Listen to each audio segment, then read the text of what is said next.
Donc je suis ici à Morcourt le 22 novembre 2025 avec plusieurs personnalités politiques de Morcourt depuis 1995. Donc je vais passer rapidement la parole ici à monsieur le maire actuel. Didier, à vous. Bonjour, donc je suis Didier Guéret, maire sortant. Je suis élu depuis 1995 sous l'équipe de monsieur Ruteau. J'étais deuxième adjoint jusqu'en 2020. Et en 2020, je suis passé premier adjoint et j'ai remplacé Joël Tissier depuis 2022. Parole à vous, monsieur Gérald. Oui, bonjour, Gérald Ruteau. Donc je suis le maire honoraire de Morcourt. J'ai été élu en 1995. J'ai arrêté mes mandats en 2020. Donc je suis à cette réunion avec Xavier Talon. Parce qu'effectivement, je soutiens la continuité de l'équipe qu'on a pu conduire, du travail qu'on a pu conduire, donc d'une vraie continuité du travail que nous avons pu conduire, du désendettement de la commune de Morcourt en 1995, parce qu'il ne faut pas oublier que Morcourt était surendetté en 1995. Nous avons réussi avec l'équipe que je menais à complètement la désendetter, tout en restructurant la commune, en préservant l'environnement et en travaillant sur les infrastructures. Nous avons mis en place toutes les infrastructures pour la jeunesse, pour les plus anciens, tout ça sans endettement fort et sans augmentation des impôts. Très bien, on verra plus en détail. La parole à monsieur Xavier Talon. Donc Xavier Talon, premier adjoint, qui a été conseiller municipal donc, de 2020 à 2022 et ensuite adjoint aux finances et premier adjoint de 2022 à 2026. Voilà. Tissier, monsieur Tissier, dites-moi. Je suis Tissier, donc je suis Morcourtois, bien sûr. Et donc j'ai été maire de Morcourt après Gérald Ruteau en 1922, là qu'on a eu le droit de prendre nos places, et donc j'ai été obligé d'arrêter pour raison médicale. Bonjour, je m'appelle Christian Le Goff, je suis Morcourtois depuis 1990.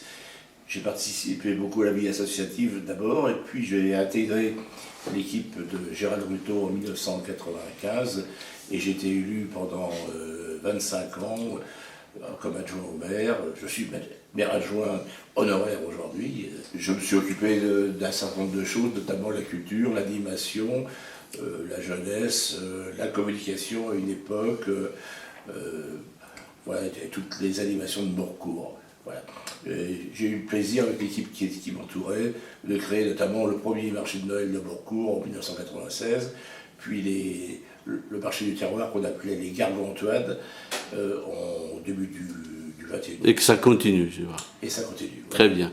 Alors, deuxième question que j'ai envie de vous poser. Donc, quels sont les troncs communs qui ramènent ces groupes des hommes publics, évidemment, personnalités publiques, ici à Morcourt? Ça, c'est une question pour vous, Xavier Talon. Donc, à mon avis, ce qui anime depuis 1995 ces 5 personnes, c'est le sens de l'intérêt général plutôt que la somme des intérêts particuliers et l'envie de fédérer de manière la plus transversale possible tous les Morcourtois.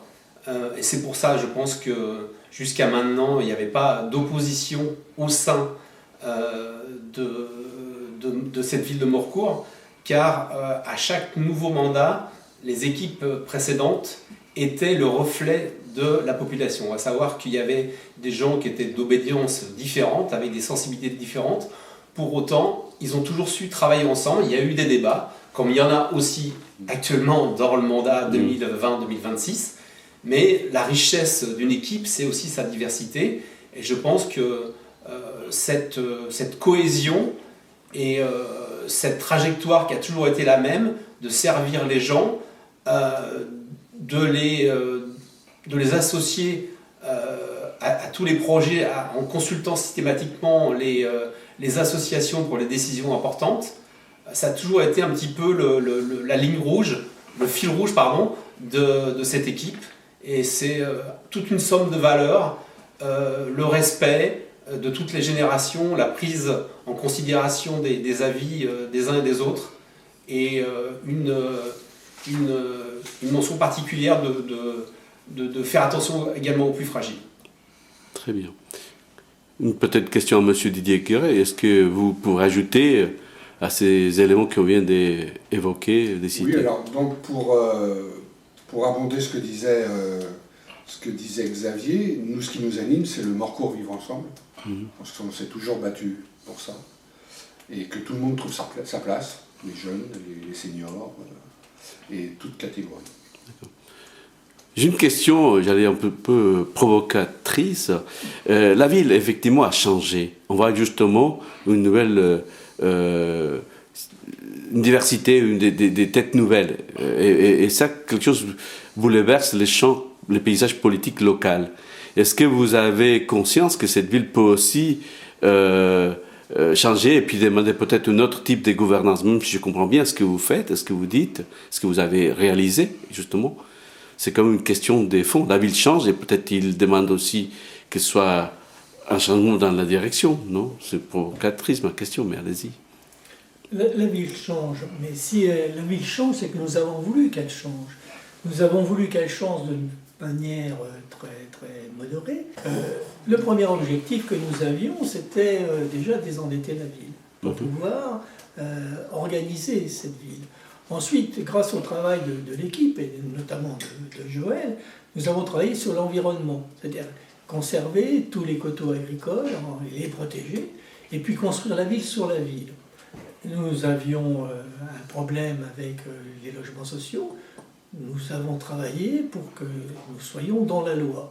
Et nous savions bien que de toute façon, en travaillant de cette façon-là, la ville allait se moderniser. Donc elle s'est modernisée en travaillant sur toutes les infrastructures que nous avons pu créer, que ce soit la salle de sport, que ce soit la maison des arts, que ce soit les terrains de foot, la maison de la musique que nous avions prévue, mais que nous n'avions pas pu réaliser faute de moyens, puisque nous avons toujours voulu travailler en fonction des finances de la commune. Mais donc, cette ville a changé effectivement, mais elle n'a pas changé dans le sens où politiquement, les gens ne veulent pas vivre ensemble. La politique d'ensemble de notre ville, c'est de dire quoi? C'est de dire, voilà, nous sommes une petite ville, voire un village, intégré dans une communauté d'agglomération de 200 000 habitants. Donc, comment on va pouvoir conserver cette ville d'une façon vivable, d'une façon conviviale, ou ce que disait Xavier tout à l'heure, où chacun a sa place, quel que soit son revenu social. Et ça, c'est ce qui se passe aujourd'hui. Et je ne vois pas trop la différence entre 95 et aujourd'hui. On est les mêmes, en fin de compte. Ouvrir grand les yeux. Et donc cette liste qui avait été montée en 89, elle avait cet esprit, elle l'a montré, elle était joyeuse, mon combat elle était... Ne pas peur de la violence. Ça a été vraiment des amis qui se sont rencontrés. Et ça continue. Et ça continue. Ok, dernière question peut-être de ma part, après on peut jeter évidemment. Donc maintenant que je constate le bilan est globalement positif, comme aurait dit quelqu'un d'autre, mais je le dis, qu'est-ce qu'on peut apporter de plus, monsieur Xavier Talon, à cette belle ville, maintenant que vous allez peut-être confronter les idées avec les citoyens, les Morcourtois qui vous demandent des changements? Qu'est-ce qu'on peut apporter de plus? Quelles seront les perspectives par rapport à ce qu'on vient de dire? Les perspectives, c'est continuer de bien vivre ensemble les uns avec les autres. Sur le fronton de la mairie, il y a quand même 3 valeurs capitales: liberté, égalité, fraternité. Et cette fraternité, on veut absolument qu'elle soit notre discours de tous les jours. Les citoyens, on est là pour les écouter, pour continuer avec les défis d'aujourd'hui, notamment le défi environnemental. Et grâce à notre signature il y a quelques jours de l'obligation réelle environnementale, on veut préserver donc une qualité de vie face aux défis d'aujourd'hui, mais toujours écouter les Morcourtois par rapport à leurs nouveaux besoins, que ce soit des équipements sportifs, des équipements culturels, on est là pour se faire challenger et être à l'écoute de la population par rapport à ces exigences qui sont les exigences qui sont plus celles de 95, mais les exigences de 2026. Très bien, bon, merci beaucoup.